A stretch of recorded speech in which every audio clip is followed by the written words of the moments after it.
Assalamualaikum dear students. I hope you all are fine and doing well in your homes. Welcome back to NPS Official. Students, we have started our chapter number 2, solving a biological problem. In our last video, we have studied about what is biological method. We have also started the steps to solve the biological problem, and we have already discussed recognition of the biological problem, observations, hypothesis formulation, and in this video we will start from deductions. थोड़ा सा हम back से review ले लेते हैं कि सबसे पहले हमारे पास एक बायोलॉजिकल प्रॉब्लम आती है। ठीक है कि ये डिजीज़ फैल रहा है या फिर ये मसला है जो कि बायो के रिलेटेड होगा, लाइफ के रिलेटेड होगा, लिविंग ऑर्गेनिज्म के रिलेटेड होगा, वो वाला इशू। ठीक है, उसके बाद हमने उस बायोलॉजिकल प्रॉब्लम के ऊपर ऑब्जर्वेशंस करनी है। ठीक है, अपनी 5 सेंसेस को यूज़ करते हुए हमने कुछ हाइपोथेसिस बना लेनी है। ठीक है, अब उन हाइपोथेसिस को हमने डिडक्ट करना है, उसमें से कुछ सिलेक्ट करेंगे और कुछ को अनसेलेक्ट करेंगे। तो वो काम किस में होता है हमारे पास? डिडक्शंस में। In the next step biologist draws conclusions deductions from hypothesis. Deductions are the logical consequences of hypothesis, के जो हमें लगेगा कि जो लॉजिकल है ये बात, तो हम उसको हाइपोथेसिस कंसीडर करेंगे, बाकी को हम डिडक्ट कर देंगे। For this purpose, a hypothesis taken as true and expected result deductions are drawn from it. Generally, in biological method, if a particular hypothesis is true, then one should expect a deduction a certain result. This involves the use of if and then logic. ये आपसे MCQs में भी पूछा जा सकता है if and then logic का use किस बायोलॉजिकल प्रॉब्लम के किस स्टेप में if and then logic का यूज़ हुआ था, तो वो किस में होता है? डिडक्शंस में। Next step is experimentation. Experimentation हम किसको कहते हैं? तजुर्बात करना।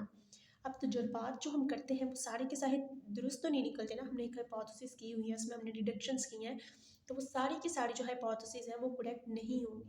उसमें से हम कुछ एक्सपेरिमेंट परफॉर्म करेंगे तो हमें पता लगेगा नहीं कि जो हम सोच रहे थे, जो हमारी हाइपोथेसिस थी वो गलत है, और कुछ ऐसा भी होगा कि हमारी कुछ हाइपोथेसिस सही निकल आएंगी।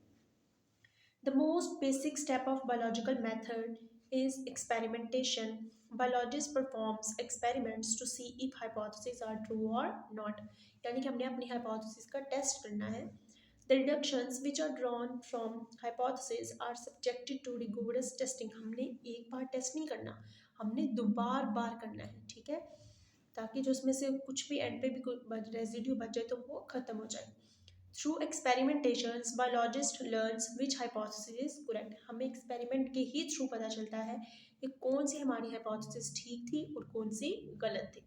जाहिर बात है, अब जो सही वाली होगी हम उसको आगे बढ़ाएंगे, अपने नेक्स्ट स्टेप पर जाएंगे, जबकि जो गलत हाइपोथेसिस होगी हम उसको डिक्लाइन कर देंगे, कट कर देंगे। The incorrect hypothesis are rejected and the one which proves correct is accepted.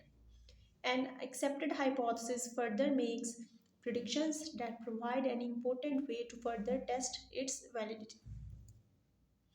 कि हम नेक्स्ट क्या करते हैं? हाइपोथेसिस को नेक्स्ट उसके जो नेक्स्ट स्टेप्स हैं उनके ऊपर जाते हैं और उसके उस पर भी बार बार टेस्ट होते हैं ताकि हम इसको वैलिड प्रूव कर सकें ना। देखिए, आपने दुनिया के सामने किसी चीज़ को प्रूव करना है तो आपके पास हर चीज़ उसकी होनी चाहिए कि हमने ये चीज़ इस तरह की ऑब्जर्व किया, पूरी की पूरी आपके पास डॉक्यूमेंट्री क्रिएट होनी चाहिए। Next step is summarisation of results. Summarisation हम किसको कहते हैं? आप इंग्लिश में समरी करते हैं कि एक पूरी की पूरी आपके पास एक पोइम होती है, उसका आप खुलासा निकालते हैं।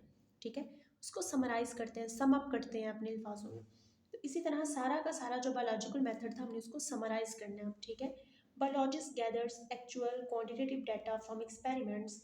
Data for each of the groups are then averaged and compared statistically.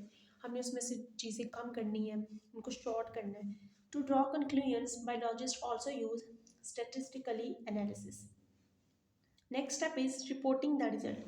अब आप एक साइंटिस्ट है, उसने सारे रिसर्च की है, उसने इन सारे बायोलॉजिकल स्टेप्स के ऊपर काम किया है कि सबसे पहले उसने क्या किया? बायोलॉजिकल प्रॉब्लम आई, उसके बारे में सोचा, ऑब्जर्व किया, हाइपोथेसिस बनाई, डिडक्शंस, एक्सपेरिमेंट्स किए, उसको समराइज किया। अब उसने दुनिया के सामने अपना रिजल्ट पेश करना है, उसको पब्लिश करना है। तो वो डिफरेंट कैंपेन्स करेगा, डिफरेंट सेमिनार्स कंडक्ट करवाएगा ताकि लोगों तक आगाही पहुँचे कि भाई मैंने ये काम किया है। ठीक है, reporting the results, biologists publish their findings in scientific journals and books, it in talks at national and international meetings and in seminars at colleges and universities. यानी जहाँ जहाँ तक वो अपनी बात को पहुंचा सकते हैं, वो वहाँ जाते हैं। Publishing of result is an essential part of scientific method. It allows other people to verify the results or apply the knowledge to solve other problems. इस तरह लोगों को पता चलता है कि देखिए जैसे कोविड आया, उसके एंटीडोट्स बने, लोगों ने अप्लाई किया, जी पता चला इसका रिजल्ट ये अच्छा है, रशिया ने जो बनाई उसका रिजल्ट क्या था, इंडिया ने जो एंटीडोट बनाया उसका क्या था। इस तरह हम सारी प्रॉब्लम को सॉल्व करते हैं, हमें और नॉलेज भी, एक्स्ट्रा नॉलेज भी मिलता है। जब हम एक काम करते हैं ना कि एक्सपेरिमेंट करते हैं, उसके साथ साथ एक्स्ट्रा नॉलेज भी मिलता है, हमारा नॉलेज इंक्रीज होता है। उससे हो सकता है हमें किसी और कोई ऐसा काम हो जिसका हमें क्लू मिल जाए। ठीक है, इस तरह जो एक्सपेरिमेंट्स है उससे काफ़ी ज़्यादा हमें नॉलेज गेन होता है, इन्फॉर्मेशन मिलती है। So yes students, that was our today's video. We have completed our steps to solve the biological problem. Inshallah in our next video we will start our next topic. Till my next video, take care.